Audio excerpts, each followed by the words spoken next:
Now, the first one was completed and fully operational before the rebels destroyed it. Luke blew it up. Give credit where credit's due. And the second one was still being built when they blew it up. Compliments of Lando Calrissian. Something just never sat right with me that second time around. I could never put my finger on it, but something just wasn't right. And you figured it out. The first Death Star was manned by the Imperial Army. The only people on board were stormtroopers, dignitaries, Imperials. Basically.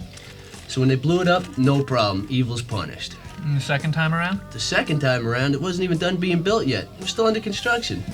So a construction job of that magnitude would require a hell of a lot more manpower than the Imperial Army had to offer. I bet they brought independent contractors in on that thing.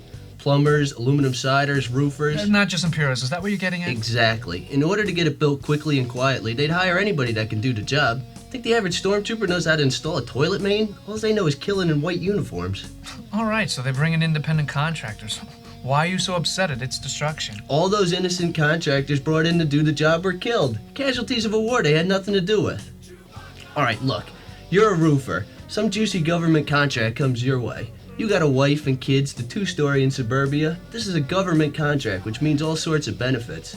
Along come these left-wing militants and blast everything within a 3-mile radius with their lasers. You didn't ask for that. You have no personal politics. You're just trying to scrape out a living. Excuse me, I don't mean to interrupt, but what are you talking about? The ending of Return of the Jedi. My friend here is trying to convince me that any independent contractors who were working on the uncompleted Death Star were innocent victims when it was destroyed by the rebels. Well, I'm a contractor myself. I'm a roofer.